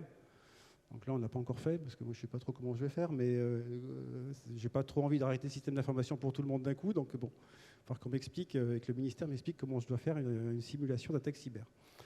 Et puis, on a revu l'ensemble des modes dégradés, qu'ils soient applicatifs, techniques, de téléphonie, et on a revu nos procédures et outils de communication de crise, de façon à pouvoir nous permettre de communiquer, même si on n'a plus de téléphonie et plus d'outils. Oui, alors, moi, quand il y a eu cette crise, je me suis dit, bon, on va trouver des solutions informatiques, doit pouvoir doubler, tripler nos serveurs, les faire héberger de manière virtuelle ailleurs. Enfin, je pensais que l'informatique était capable de nous faire des solutions informatiques pour éviter ça. Et en fait, le résultat, en fait, non. Il n'y a que le papier, en fait, hein, pour le moment. Le mode dégradé, en cas de cyberattaque massive, c'est le papier. Il n'y a pas d'autre solution. Enfin, peut-être que ça arrivera, mais en tous les cas... voilà, donc je vous l'ai déjà dit, sans notre dossier, on n'aurait pas pu faire un certain nombre de choses. Chez nous, il n'y a plus de débat sur le zéro papier au sein de la PUI ni au niveau d'hôpital. C'est indispensable pour maintenir toutes les activités. Certes, c'est évident qu'il y a une perte de sécurité, mais c'est même pas à discuter, mais ça permet de fonctionner. Donc, qu'est-ce qu'on fait quand on a 400 patients ou 500 patients? On fait quoi? On ferme l'hôpital? Encore, nous... si c'était vraiment la cata, on est quand même à côté de nous, on a les hospices, mais je regarde Claude, je me dis, mais si ça arrive aux hospices, ça, c'est quoi le recours? C'est quoi le recours? Ou la P, la PHP. Voilà. Et moi, j'espère que ces établissements sont hyper sécurisés. Je crois qu'il y a très peu d'hôpitaux en fait. Hein. On a compris. Moi, j'ai beaucoup discuté avec les gens de l'ANSSI, là, qui sont remarquables. Hein. Les gens qui sont venus, qui dépendent du cabinet du Premier ministre, là, sont tous des jeunes. Effectivement, c'est des vrais geeks, quoi. Mais ils disent que dans les hôpitaux, c'est la cata. Ils nous disent que dans les hôpitaux, 90%, 95% des hôpitaux, en fait, ceux qui commencent à être corrects, c'est ceux qui ont vécu comme nous. Que Rouen, je crois, qui a été le CHU de Rouen, qui a été un des premiers qui a été victime. Voilà, mais autrement, les autres, à mon avis, il y a beaucoup de progrès à faire. Voilà. Et donc, qu'est-ce qu'on fait pour diminuer ça? Ben voilà, nous, ce qu'on a compris, c'est que on veut et on a des postes maintenant qui sont déconnectés du réseau et qui contiennent des logiciels stratégiques. On ne peut pas tout demander, hein, en mettre un déporté. Donc, comme chez nous, ça peut être on a décidé que c'était les chimios et quand même les commandes, voilà. Et puis des postes qui permettent aussi de stocker tous les fichiers papier qu'on avait hein, pour pouvoir fonctionner en papier. Donc des bons de prescription, de dispensation papier, pareil pour la dotation. Après, on peut être bien plus large. Hein. On essaie de le faire, mais c'est compliqué. C'est-à-dire qu'on peut essayer de garder des fichiers fournisseurs pour la pro, avec les produits qu'on commande chez eux, mais bon, bonjour la mise à jour. Pour les chimios, on essaye d'aller plus loin que ça. Pour les chimios, on se dit ce qui serait bien, c'est d'avoir tous les protocoles sauvegardés. Et à chaque fois, le mettre en sauvegarde, mais ça, ça prend du temps, parce que si on veut que ça soit efficace, il ne faut pas le faire une fois tous les 6 mois, quoi. Hein. Il faut quasiment le faire. Nous, on est en train de se dire qu'il faut faire les trucs sensibles. Toutes les semaines, il faut faire des sauvegardes sur les données qu'on veut avoir si on a une cyberattaque. Donc pour le moment, on est au tout début, nous, on n'est pas très loin de la cyberattaque, donc on l'a tous en mémoire, mais qu'autrement, sur la durée, ça doit être dur à tenir. Voilà, et puis donc, oui, fax et photocopieuse indépendantes du réseau. J'avais fait un dernier slide sur les gestes barrières pour limiter le risque ou la bonne hygiène numérique. Bon, ça, vous les connaissez. Hein, on utilise des mots de passe robustes, on les change fréquemment, on ne donne pas son mot de passe à son collègue ou à qui que ce soit. On a un système d'exploitation à jour, toujours à jour, y compris les antivirus. On redouble de vigilance lors de la réception de courriels et on limite la visite de sites internet qui sont non professionnels. Alors, moi, j'ai une ou deux anecdotes assez rigolotes que je voudrais vous partager avec vous. Et j'ai une cadre de santé un jour qui est venue dans mon bureau, qui me dit « Monsieur Amani, je crois que j'ai fait une bêtise ». Je lui dis « Oui, qu'est-ce qui se passe ?» Elle me dit « J'ai cliqué sur… » Enfin, en fait, ce qui s'est passé, c'est que j'ai reçu un mail sur mon PC perso à la maison, un mail perso, et puis je ne voulais pas cliquer pour ne pas infecter mon PC à la maison. J'ai ouvert mon mail à l'hôpital et j'ai cliqué dessus. Est-ce que c'est grave? Je dis « Bon, je vous laisse imaginer ce que j'ai pu lui répondre. Mais c'est la réalité, hein. C'est ça c'est ces habitudes-là qu'il faut perdre, parce que 90% des failles de sécurité sont des failles humaines. Alors, c'est aussi, on le voit à travers les témoignages, hein, ce qui nous a sorti aussi de cyberattaque, c'est l'humain. C'est à la fois la force et la faiblesse, mais on a souvent, communément, on dit que le problème, il est souvent entre le clavier et la chaise. Mais c'est ça. Il faut sensibiliser, il faut former pour éviter ce risque-là. Et après, il reste toujours des risques liés à des failles techniques. Ça, c'est notre métier, c'est notre responsabilité. Mais les 90% des failles de sécurité, c'est l'humain. Donc, soyez vigilants et je pense que vous ne s'en porterez pas mieux et l'établissement ne s'en portera pas mieux, le système d'information non plus. Voilà. Merci.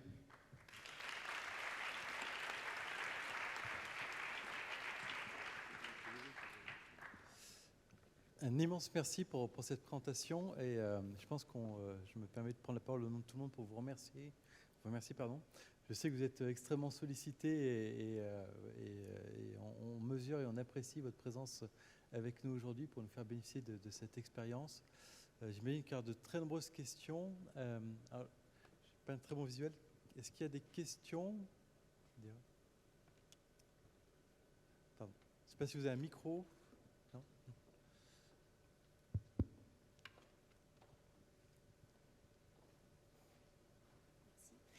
Bonjour, Caroline Val, je suis pharmacien à l'hôpital de Bar-le-Duc.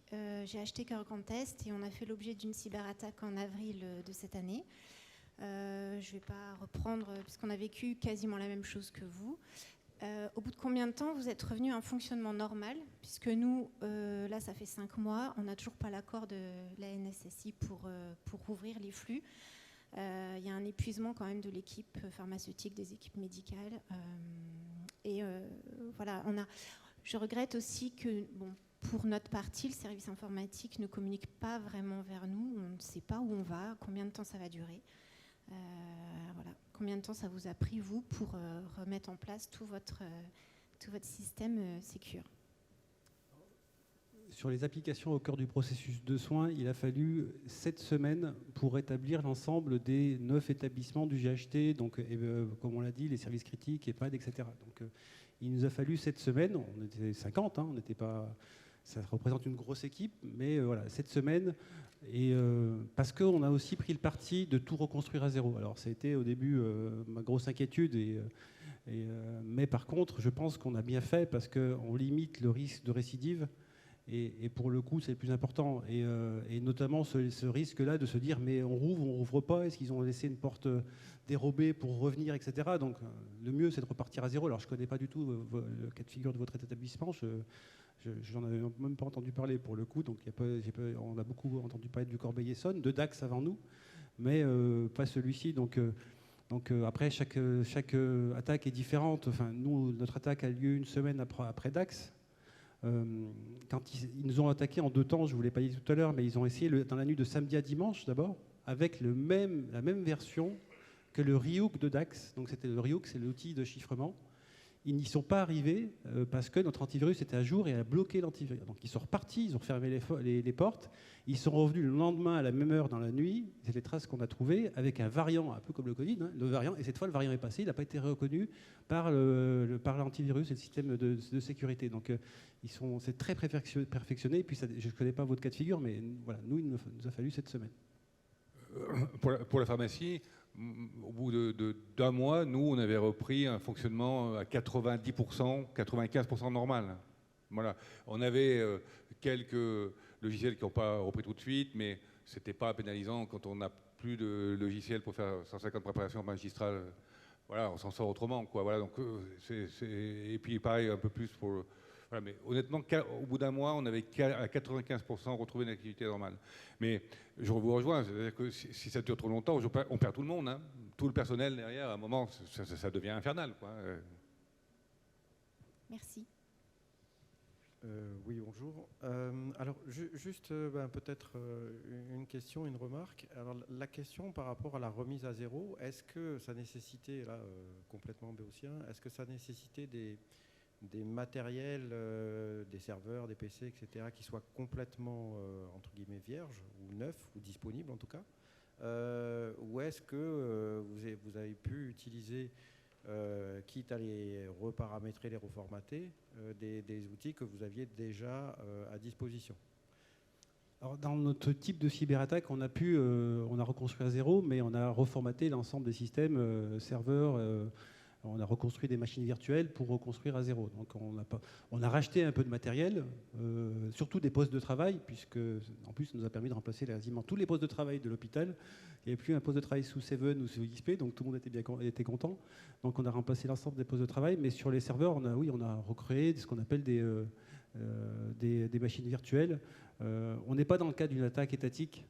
Je ne sais pas si ça vous parle, mais quand les États s'attaquent entre eux, le PC, une fois qu'il est attaqué, vous le mettez à la poubelle, hein, parce qu'ils vont jusqu'à scripter le cœur des puces qui sont sur le PC. Donc nous, ce n'était pas du tout ce cas de figure. Donc c'était qu'un rançon logiciel, donc on a pu retravailler comme ça. D'accord. Et puis, concernant la remarque, effectivement, vous l'avez un peu évoqué là, c'est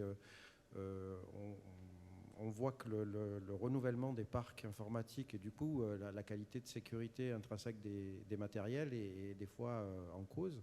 Quand on a effectivement, moi ça fait 3 mois qu'on vient de changer mon poste, je fonctionnais encore sous Seven. On se pose des questions, sachant que en plus c'était techniquement très long à charger les fichiers au bout d'un certain temps. Mais il y a ça. Et puis l'autre aspect, c'est comment on fait pour attirer et garder un nombre suffisamment important de personnel informatique qui soit compétent, qui soit très bien formé et qui puisse subvenir aux besoins alors réguliers et quotidiens, mais après, dans ces situations de crise qui nécessitent d'être encore plus performants. Je ne sais pas si j'ai la réponse à votre question. On galère.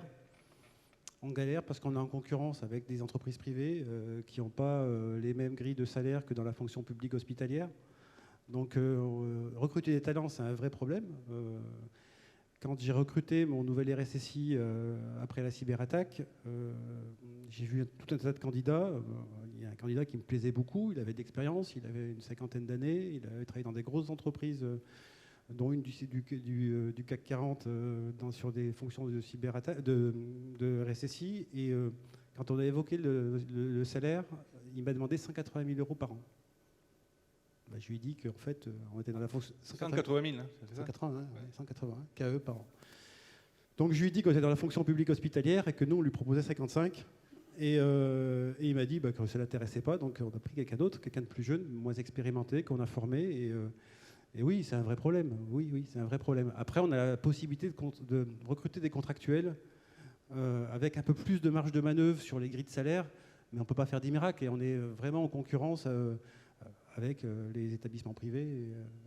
Et justement, c'est pour ça que je pense qu'il faudra attirer l'attention des autorités de tutelle, et notamment du ministère de la Santé, pour qu'il y ait une vraie prise de conscience de la criticité d'avoir des systèmes d'information fragiles, y compris parce qu'on est en manque de ressources humaines. Donc c'est quelque chose qui ne peut plus être ignoré avec la généralisation des outils informatiques, et on voit bien la désorganisation que ça produit quand on n'y a pas accès. Je partage votre avis, et on a déjà remonté l'information à plusieurs reprises. Il y a quelques mois, la DGOS a publié un document qui reprend les grilles de salaire des informaticiens à l'échelle nationale et combien nous devrions payer un technicien, combien nous devrions payer un expert réseau, etc. On est très loin du compte, mais elle n'est pas opposable, donc en fait elle ne correspond à rien du tout, mis à part nous faire croire qu'on pourrait payer à ce prix-là. Et puis quand je vais voir la DRH, on me dit non, mais M. Amani, vous plaisantez, c'est pas possible, hein. Des grilles c'est ça, donc c'est ou ça, ou vous ne recrutez pas la personne. Donc oui, il y a un gros travail à faire, et au regard du risque, le risque est important et réel, je pense qu'il faut prendre la mesure de ce risque-là pour nos établissements de santé et nous aider à recruter des talents, à nous accompagner, à recruter les ressources qui vont nous permettre de limiter le risque cyber. Et pour compléter, je pense que c'est vraiment un des sujets majeurs qu'on va avoir, parce que on sait tous qu'on est au début de ces cyberattaques, qu'on n'est qu'au début, et que les entreprises privées, j'ai discuté tout à l'heure avec un ou deux labos, je vois les moyens qu'ils commencent à mettre dedans, et que jamais, donc ça veut dire que la recherche, c'est des compétences très particulières pour être responsable sécurité. C'est pas, enfin moi je suis pas spécial du tout, mais on voit bien que c'est des profils très, très, très rares, et donc si on veut en avoir dans les hôpitaux, si ça bouge pas au niveau des salaires, on n'ira pas loin, quoi. Alors, il y a deux questions, peut-être monsieur. Oui, deux petites questions. La première, est-ce que vos diapos très intéressantes peuvent être disponibles par les organisateurs, ou je ne sais pas par quel moyen? Oui. Si les intervenants sont d'accord, avec plaisir. Oui, ok, donc par les organisateurs. Et deuxième question, la réponse est sûrement non, mais avec tous nos geeks de la NSSI, les intelligences artificielles, etc., il n'y a vraiment aucun moyen de décrypter les chiffrements d'une part, ou de rechercher des virus dans les sauvegardes que vous avez évoquées, avec interdiction, si j'ai bien compris, de repartir des sauvegardes qui peuvent être elles aussi infectées. Alors, la clé de déchiffrement, elle est quasi impossible à trouver. Donc, l'ANSSI ne cherche même pas à déchiffrer. En fait, quand ils interviennent, ils ne cherchent pas à déchiffrer. Ça ne les intéresse pas. Ils savent qu'ils n'y arriveront pas. Donc, la solution, c'est la sauvegarde. Donc, ça veut dire il faut avoir une sauvegarde offline, quitte à avoir des sauvegardes à bande, comme on utilisait il y a quelques années. Mais c'est important d'avoir des sauvegardes déconnectées qui ne peuvent pas être chiffrées. Et puis voilà, comme je l'ai dit, moi, c'est la sensibilisation. Ce qui est le plus important, c'est la sensibilisation, parce que techniquement, on sait qu'il existe toujours une faille dans les systèmes. On a ce qu'on appelle les failles 0-day, c'est des failles qui sont découvertes par les hackers avant même que l'éditeur a trouvé la faille. Donc Microsoft en est plein. Et pour être transparent avec vous, sur notre attaque, les serveurs qui ont été chiffrés, sont que des serveurs Microsoft. Tous les serveurs sous Linux, le PAX qui était sous Linux n'a pas été chiffré, seuls les serveurs Microsoft, parce qu'en fait, ils savent très bien que une grande partie de la majorité des entreprises utilisent des technologies Microsoft et c'est ces serveurs-là qui ont été chiffrés. Donc, et c'est pour ça que tout à l'heure, la question est intéressante sur la mise à jour des parcs, notamment les postes de travail. Il faut mettre à jour les postes de travail des parcs de nos établissements. Alors, nous, on avait 2300, certains ont 10 000 postes de travail, donc c'est compliqué, c'est des investissements, mais il faut investir parce que les systèmes d'exploitation sont rapidement obsolètes, ne sont plus à jour. Donc Microsoft, depuis très longtemps, nous, on avait encore des postes sous XP, non maintenus par Microsoft depuis je ne sais combien de temps, parce qu'il y avait tel produit de tel éditeur qui fonctionnait que sur un poste sous XP et on n'avait pas d'autre choix que de le changer. On avait à la pharmacie. Donc on a un vrai sujet, avec les éditeurs. Enfin, les pouvoirs publics, le ministère a vraiment a pris la mesure de ces sujets-là, mais ça ne suffit pas et ça prend énormément de temps. Et ce temps-là, on n'a pas beaucoup parce qu'on l'a pas, parce que la menace, elle est là, elle est présente. Alors, je ne suis pas là pour vous faire peur, hein, mais elle existe vraiment. On l'a vu dans l'actu.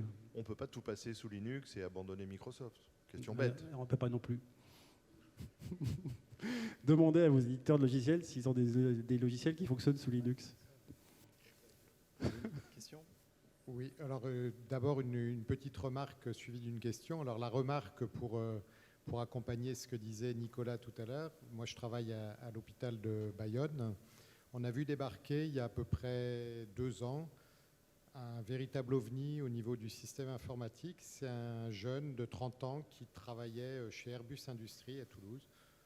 Pour quelle raison il est venu à l'hôpital de Bayonne en divisant vraisemblablement son salaire par 3 déjà à 30 ans? Il avait apparemment une vocation pour travailler à l'hôpital public. Et là, je viens d'apprendre il y a 15 jours qu'il nous quittait dans 15 jours parce qu'évidemment, il a été débauché par le privé à côté. Donc je crois que le salaire de nos informaticiens à l'hôpital, je pense que si on ne les déconnecte pas rapidement de la grille des salaires de la fonction publique hospitalière, on aura du mal à conserver les bons chez nous, ça c'est très clair. Et la deuxième chose, c'est donc nous, l'hôpital de Dax, c'est quand même très proche, donc on a même accueilli quelques patients dans le cadre de l'urgence, notamment pour les chimiothérapies, puisque moi je m'occupe des chimiothérapies. Et suite à ça, on a notre directeur de l'informatique qui a envisagé, mais je ne sais pas si c'est possible et comment, une sauvegarde quasi quotidienne de l'ensemble des données patients tous les jours, qui partaient dans un bunker informatique sécurisé. Est-ce que ça existe aujourd'hui? Est-ce que c'est possible? Est-ce que ça a un coût raisonnable et supportable par les établissements de santé ou pas, qui nous permettrait au moins d'avoir l'intégralité des données H24-1, de récupérer l'ensemble des données de l'établissement? On est dans les bonnes pratiques sur la sauvegarde de la donnée. Effectivement, il faut essayer de l'externaliser, il faut trouver des moyens pour qu'elle ne soit pas accessible, d'une façon ou d'une autre. Hein. Après, les technologies sont plus ou moins onéreuses en fonction de la technologie qu'on choisit. Oui, effectivement, c'est le bon moyen. Après, il n'y a pas que la donnée au sens la donnée médicale, il y a aussi le cœur du système d'information, ce que nous, on s'est fait shooter en premier, ce qu'on appelle l'Active Directory, qui permet de ne plus accéder à rien du tout, en fait, parce que les comptes ne fonctionnent plus. Vous tapez votre identifiant, même administrateur, il ne fonctionne plus. Et là, vous n'avez pas d'autre solution que de les avoir au cœur de votre système d'information. Donc si ça ne fonctionne plus, votre système de sauvegarde, il ne fonctionnera pas non plus, même si vous récupérez vos bandes que vous avez externalisées. Donc c'est vraiment plus large que ça, et il faut prendre en compte tous les pans du système d'information. Oui, mais ça permet peut-être une reconstruction plus rapide Tout à fait. Et ça permet surtout de ne pas perdre les données, parce que je sais qu'à Dax, ils ont perdu énormément de données, parce qu'ils se sont fait chiffrer les sauvegardes. J'ai vu Gilles. Oui, petite question. Sur les PC de sauvegarde, il y a quelque chose que je n'ai pas compris. Comment l'attaque peut se faire sur un PC qui, a priori, en tout cas dans le mode de fonctionnement que je connais, est allumé pour faire une sauvegarde et puis éteint. Donc ça veut dire que le document a été chiffré au redémarrage du PC ? Il a pu être effectivement chiffré au redémarrage du PC, mais certains étaient restés allumés et ont été chiffrés en même temps. Ça veut dire qu'on ne peut pas envisager de sauvegarder 2-3 documents et applications sur un PC qu'on laisserait éteint, de toute façon, à l'heure de l'attaque, il sera vérolé comme le reste, même si Oui.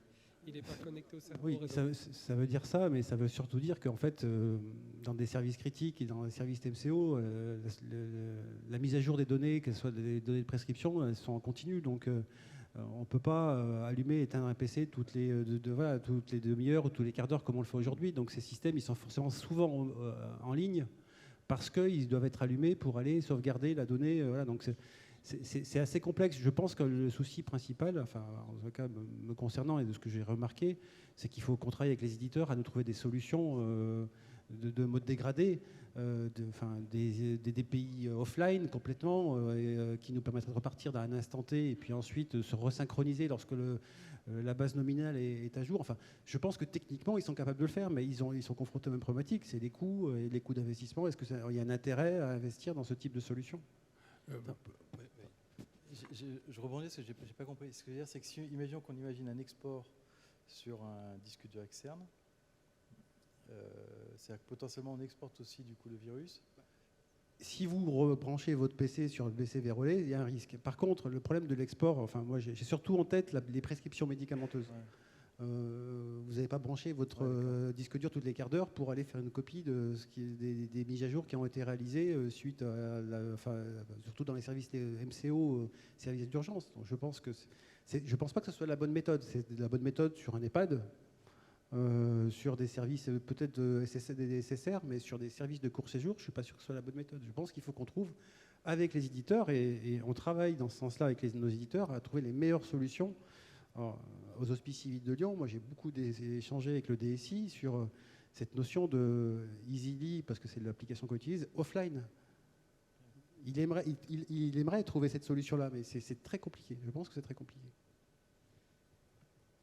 Oui, juste pour compléter, alors je ne sais pas si Claude, tu comptes en parler, les Hospices Civils de Lyon ont fait une campagne de faux phishing avant l'été, me semble-t-il. Un mail qui était prétendument de l'ANSSI. Et il y a à peu près 10% des personnes qui ont reçu le mail qui l'ont ouvert et 4% qui ont donné leur code. Identifiant plus mot de passe. Donc en termes de sensibilisation, après, le bilan a probablement marqué les esprits, mais ça fait un peu peur. Alors, bonjour. Juste une question, comme vous avez du mal à recruter des informaticiens, je sais que les entreprises et les entreprises d'État en France, on met en place des bug bounty avec des white hats qui vont tester le système informatique et rechercher les failles. Est-ce que mettre ça en place dans tous les hôpitaux ou les grands hôpitaux pourrait permettre d'avancer et donner des pistes aux informaticiens pour essayer de bloquer ce genre de failles informatiques? Alors, on l'a déjà, on a l'obligation d'utiliser. Tout à l'heure, sur un des slides, je l'avais noté, il y a deux outils. Un outil qui s'appelle Horadad, qui est développé par l'Agence nationale de sécurité des systèmes d'information, qu'on fait tourner régulièrement sur nos systèmes et qui nous permettent d'avoir un état des lieux du risque et qui nous met une note entre 1 et 5 de niveau de risque de notre système d'information. Et le deuxième outil, c'est un outil qui s'appelle Silène et qui permet de faire un état de notre exposition sur Internet. Donc tout ce qui est accessible depuis Internet, depuis un certain nombre de sites Internet, notamment les sites de hackers, parce qu'ils ont des outils qui nous permettent, sur le dark web, qui vont scanner toutes les adresses IP, et donc qui sont accessibles depuis Internet et ensuite potentiellement attaquables. Donc, et ça, on a ce même outil. Donc ces deux outils sont pour nos hôpitaux, en tous les cas, nous avons l'obligation d'utiliser. D'accord, parce que dans mon hôpital, j'étais très étonné en arrivant qu'on avait encore IE, alors que ça fait des années que ce système n'est plus mis à jour et qu'on devrait déjà être passé à Edge. Et donc, on prend du retard et on crée des failles gratuites, en fait, comme ça. Alors, IE, il n'est plus accessible du tout sur aucun PC depuis le 15 juin dernier. Oui, 15 juin, mais il n'est plus mis à jour depuis 3 ou 4 ans, oui, ou 5. Mais en même temps, c'est pareil, je vais en revenir aux éditeurs, parce que les éditeurs ont leur part de responsabilité. Vous allez vous retrouver avec un éditeur qui a développé son application il y a quelques années, mais elle ne fonctionne que sous IE. Enfin, moi, j'ai module de prescription, des anciens modules de prescription, dont un qui s'appelle Crystal Link et le module Opium, il ne fonctionne que sous IE, il ne fonctionne pas sous Edge. Donc, pour l'utiliser, il faut IE. Donc, la question, qu'est-ce qu'on fait? On n'utilise plus l'outil de prescription, comment on fait? Et c'est un vrai sujet, mais je pense que les éditeurs ont leur part de responsabilité. Donc, il y a des programmes en cours, d'ailleurs, deux programmes nationaux qui ont été lancés. Un qui a à destination des éditeurs de logiciels, qui s'appelle le programme SONS, S-O-N-S, et qui a pour objectif de faire monter en termes de niveau les outils et les logiciels de nos éditeurs dans le domaine hospitalier. Bon, mais merci. Oui. Bonjour, merci beaucoup pour la présentation. J'avais juste une petite question connexe. Les smartphones aujourd'hui nous permettent de pouvoir avoir une connexion avec les annuaires de nos hôpitaux, avec nos mails, etc. Est-ce que du coup c'est une faille ou est-ce qu'au moment de l'attaque vous coupez directement et donc nos smartphones ne sont pas en lien justement avec l'attaque et donc l'impact que l'on peut avoir aussi par rapport à ça? Je ne sais pas si je suis très claire. Alors les smartphones sont les mêmes vecteurs d'entrée des attaquants, donc on a tout comme les appareils biomèdes, les dispositifs médicaux ou autres.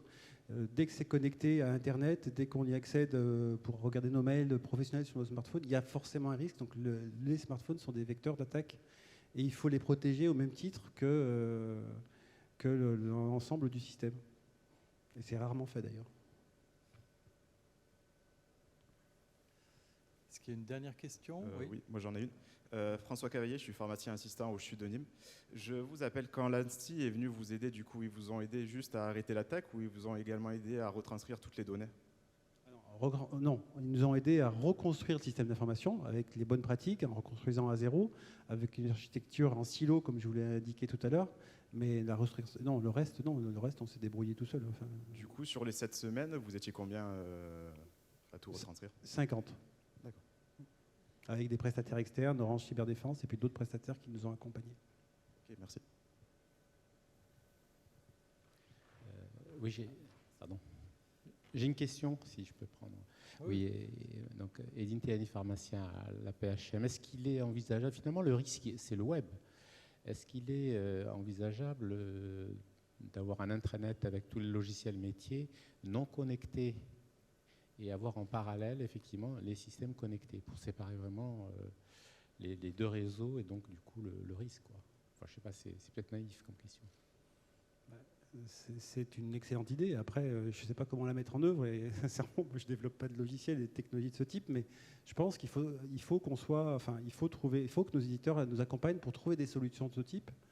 Parce qu'effectivement, le vecteur, c'est l'accès depuis l'extérieur. Les attaques arrivent de l'extérieur le plus souvent. Donc, il faut trouver des moyens pour éviter de faire ces attaques depuis l'extérieur. Après, cette solution ou une autre, sincèrement, je ne sais pas. Nous, on travaille aujourd'hui pour limiter le risque et on a plein de choses, on a mis plein de choses en place, mais je pense qu'il y a encore beaucoup à faire, notamment pour nos établissements de santé où le risque est humain au sens où on prend en charge des patients voilà, on a vu des cas d'attaques où des prescriptions ont été changées, à distance.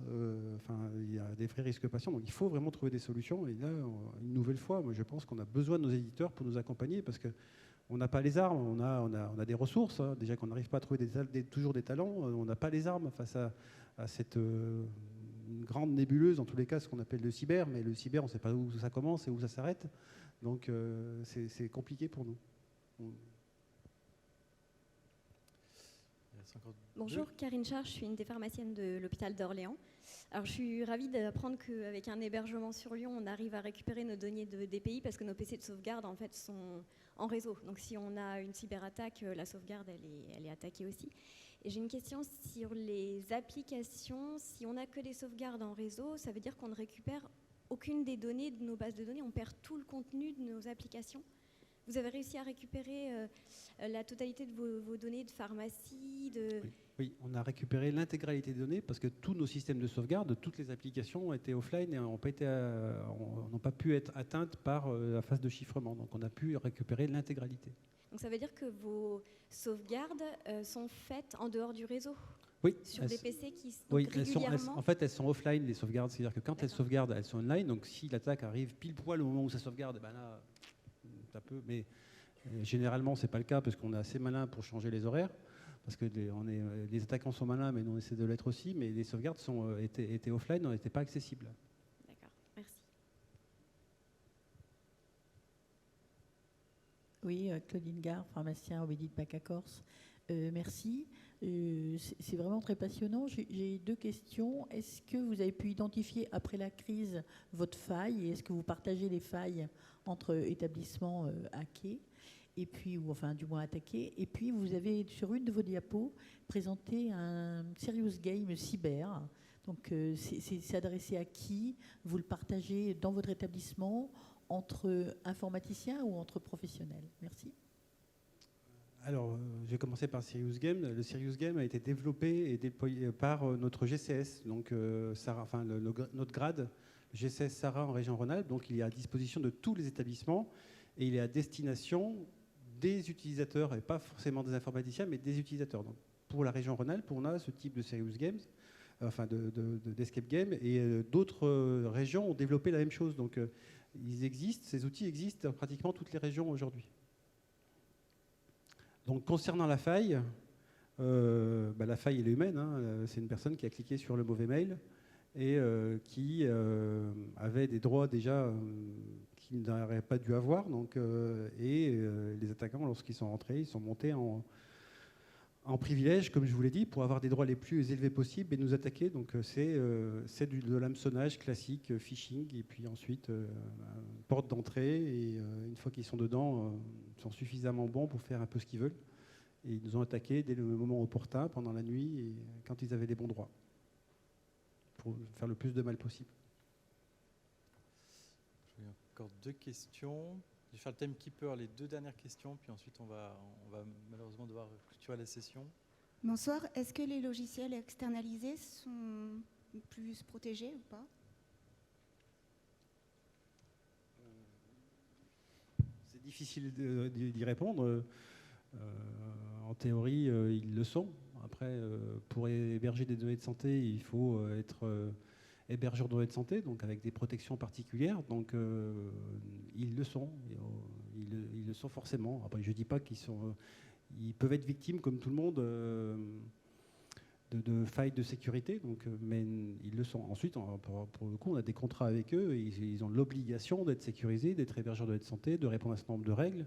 Et peut-être qu'ils ont un peu plus de compétences que nous. Non pas qu'on n'en a pas, mais en tous les cas, ils ont plus peut-être les moyens de payer des informaticiens de haut niveau pour sécuriser ces données.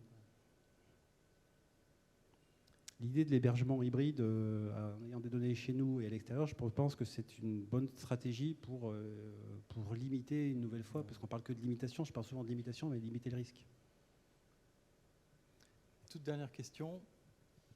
Oui, alors 2 très courtes questions, très naïves aussi.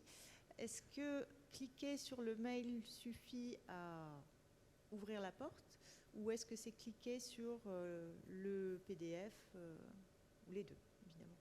Ça, c'est la première question. Et la deuxième question, c'est en termes d'utilisation de clés USB qu'on pourrait éventuellement utiliser pour... voilà, on a fait un travail chez soi, on le ramène. Est-ce qu'il y a un risque là, je pense connaître la réponse, mais pour avoir confirmation et explication, de éventuellement transférer un virus qu'on aurait eu ou une porte ouverte qu'on aurait eu sur notre ordinateur dans le système hospitalier?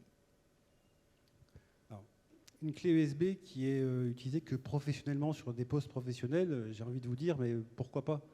Mais à partir du moment où vous allez la mettre dans d'autres PC que vous ne connaissez pas ou à la maison, là, le risque est important parce que potentiellement, je sais comment je protège mon établissement et les postes de mon établissement. Je ne sais pas comment vous protégez votre PC à la maison. Donc, il y a forcément un risque lié aux clés USB.